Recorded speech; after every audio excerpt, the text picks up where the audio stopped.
On me demande très souvent, est-ce que je peux changer vraiment le son de ma voix? Alors, pour faire court, la réponse est oui, mais pas tout. Donc en premier, on va voir ce qui est non négociable, c'est-à-dire ce qu'on ne peut pas changer dans notre voix. Et puis ensuite, je vais te donner 7 leviers que tu vas pouvoir utiliser pour modifier le son de ta voix. Il y a 2 choses que nous ne pouvons pas changer dans notre voix. La première des choses, et c'est valable pour tout notre corps, pas seulement pour notre voix, ce sont les dimensions de nos organes. Par exemple, notre larynx, il a une certaine dimension, une certaine largeur, une certaine grosseur, une certaine longueur. Idem pour le conduit vocal, il a une certaine longueur et largeur. Pareil pour nos cordes vocales. Quand elles sont au repos, c'est comme un élastique, quand il est au repos, elles sont d'une certaine longueur, d'une certaine épaisseur, les muqueuses qui sont autour aussi. Donc, toutes ces dimensions, ça peut être aussi les cavités, là où le son peut résonner. Notre mâchoire, les os, une fois qu'on a fini notre croissance, notre mâchoire a une certaine dimension et ça ne change pas. Toutes ces dimensions, ça va influencer ce qu'on appelle la couleur de base, la couleur de notre voix. C'est notre timbre primaire, une sorte d'identité vocale, comme une carte d'identité physique. Et cette couleur de base, elle reste globalement stable, sauf quand il y a des bouleversements hormonaux dus à l'âge. Ça peut être la puberté ou ça peut être après, quand on va vers la ménopause pour certaines femmes, etc. Il peut y avoir des changements qui s'opèrent. Mais donc ta couleur de base, qui est due à la dimension de tes organes, c'est quelque chose qui globalement ne peut pas changer. La deuxième des choses, c'est la catégorie de ton timbre. Est-ce que tu as un timbre clair, lisse, une voix comme la mienne? La mienne a un timbre clair, lisse.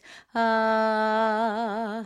Ou est-ce que tu as un timbre qu'on appelle avec du grain, donc qui est un petit peu rugueux, qui a un caractère spécial, quelque chose comme ça, mais que là, moi, j'ai fait en utilisant la technique vocale. Je ne parle pas du grain qu'on peut obtenir soit en buvant, soit en fumant, soit grâce à la technique vocale. Je parle de vraiment à la base. Quand tu me fais un A comme ça, si jamais tu n'as pas abîmé ta voix, comment est ta voix? Est-ce que le timbre est lisse, clair, ou est-ce qu'il a du grain, du caractère? Ça, c'est quelque chose qu'on ne peut pas changer. On peut avoir une voix qui a du grain, donc avec cette espèce de caractère qu'on reconnaît dans la voix, même en étant enfant. Il y a des familles et des générations qui naissent comme ça parce que les cordes vocales ne sont pas lisses et il y a des petites imperfections. C'est juste que ce n'est pas lisse et qui fait que ça fait un son spécial vocal. Je te déconseille absolument de boire beaucoup d'alcool ou de fumer beaucoup exprès pour avoir un timbre de voix cassé. Tu peux obtenir un timbre de voix qui fait rock, qui ne soit pas lisse et clair, avec la technique vocale, une technique vocale saine, mais ne fais pas ça parce que tu vas abîmer ta voix. C'est ce qu'on ne peut pas changer dans notre voix, à la fois la dimension de nos organes qui donne cette couleur de base et à la fois le caractère du timbre qui est lisse, clair ou avec du grain, avec caractère. Maintenant, je t'ai dit au début de la vidéo que nous allions voir 7 leviers qui vont t'aider à modifier ton timbre de voix. Alors attention, quand on dit modifier, c'est pour rendre ton chant plus intéressant, ta voix plus jolie entre guillemets, en tout cas obtenir un son plus proche de celui que tu veux quand tu chantes. Ces leviers dont je te parle, ça fait partie de la technique vocale. La technique vocale est encore beaucoup plus large, bien sûr, mais en les utilisant, tu peux donc changer le son de ta voix. En premier, on peut parler de l'aperture, c'est-à-dire l'ouverture au niveau de ta bouche. Essentiellement, tu vas utiliser l'articulateur de la mâchoire pour plus ou moins ouvrir, mais il n'y a pas que ça. Tu peux aussi utiliser le palais mou derrière pour monter, descendre et donc donner plus d'espace au son qui sort de tes cordes vocales au niveau de ta bouche. Je te montre un exemple. Je prends juste un A et je fais un A pas très ouvert. Dans un mot, on peut très bien comprendre que je dis mama. Maintenant, on va dire que je vais faire une aperture plus grande avec la mâchoire, ouvrir un tout petit peu plus. C'est pas énorme, mais ça va suffire à faire une différence. Mama, mama. Le premier A, il s'approche plus d'un E. Et le deuxième, plus d'un vrai A. Il n'y a pas de bonne ou de mauvaise manière de le faire. Ça va dépendre de ta phrase, de tes mots, de la chanson, aussi de la note. Est-ce que c'est quelque chose qui doit être percutant et avoir un vrai impact et cette syllabe, ce mot est important dans tes paroles? Ou est-ce que c'est un mot de liaison, par exemple, qu'on va un peu moins bien prononcer? Donc, tout dépend du contexte et de la chanson. C'est idem pour le palais mou à l'arrière. Je t'ai dit que tu pouvais plus ou moins donner une sorte de résonance. Si je fais ah et si je monte mon palais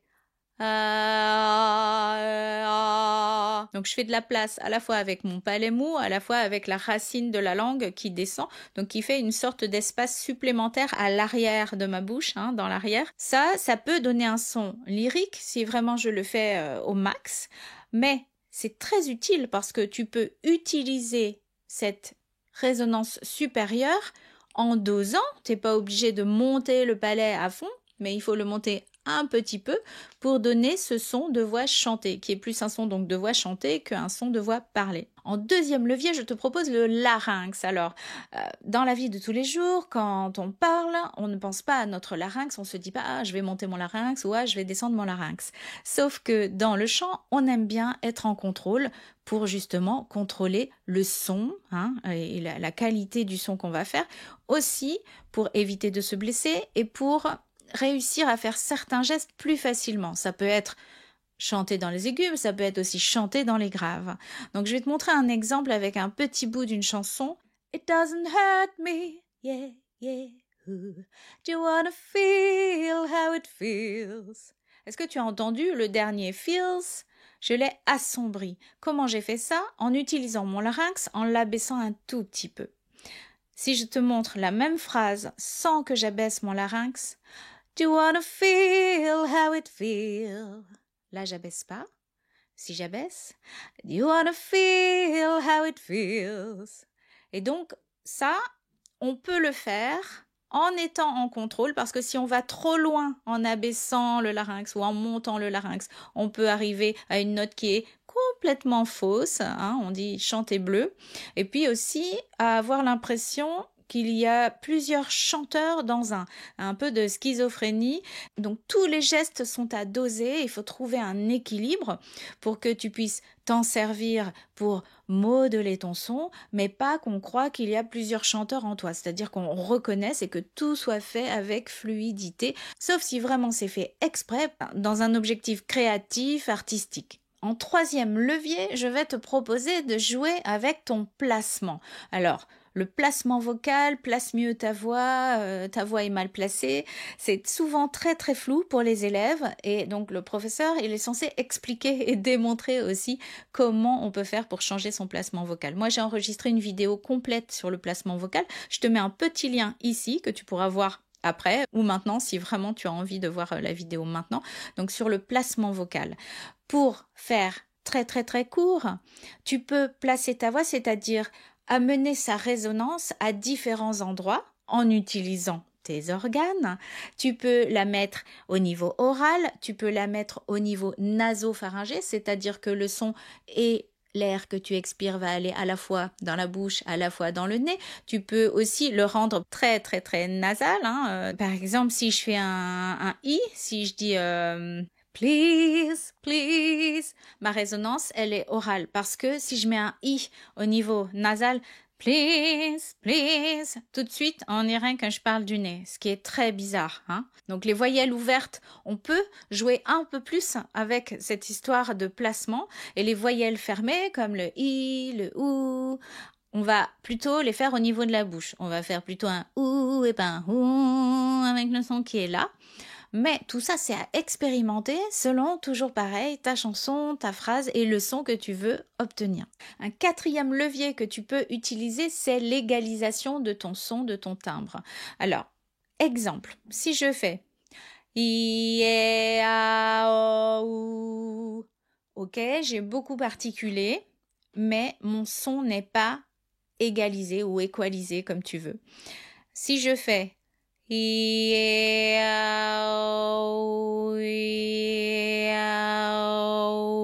as vu qu'ici ça bouge beaucoup moins. C'est ma langue qui a fait toutes mes voyelles très très très doucement.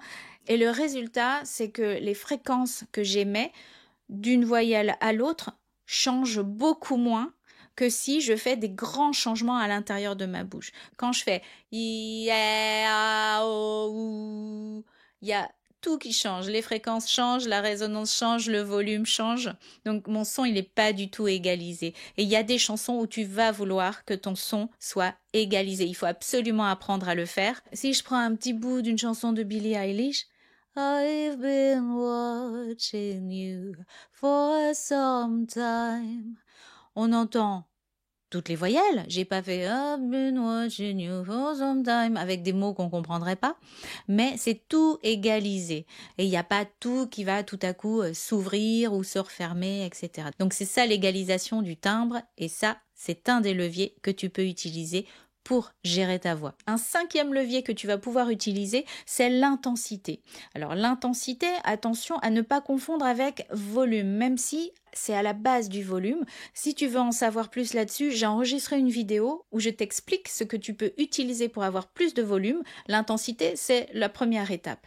Donc l'intensité, c'est l'accollement de tes cordes vocales. Est-ce que tes cordes vocales, quand tu chantes, vont s'accoler avec délicatesse, c'est-à-dire il y a juste les bords qui vont s'accoler, ou est-ce qu'elles vont s'accoler un peu plus? Le résultat, ça fait ça. Laissons. Ou alors, encore plus, laissons. Ton intensité vocale, tu vas la choisir par rapport aux parties de ta chanson ou à la chanson en entier, si la chanson a tout le temps la même intensité. Mais s'il y a des nuances dans ta chanson, peut-être que ta chanson va commencer avec douceur, tu vas commencer comme ça, et puis à un moment dans la chanson, ça va être un peu plus, et puis après tu vas revenir dans la douceur, et puis après à un moment, ça va être plus intense. Donc les intensités de pianissimo ou sottovoce jusqu'à l'intensité maximum, qui est fortissimo, ça tu apprends à le doser aussi, à bien utiliser sans te faire mal aux cordes vocales, il faut l'apprendre, attention, parce que tout ça c'est une question de réglage comme pour tous les gestes que tu vas faire. Donc c'était ton cinquième levier, c'est l'intensité vocale avec laquelle tu vas chanter. Un sixième super levier qu'il faut absolument maîtriser, en tout cas qu'il faut déjà essayer parce que c'est pas naturel chez tout le monde, c'est ce qu'on appelle le twang ou le squillo. On peut avoir un timbre neutre quand on chante. Si je chante Birds flying high, you know how I feel, mon timbre est neutre. Si j'ajoute du twang, Birds flying high, you know how I feel. Là, j'en ai ajouté partout.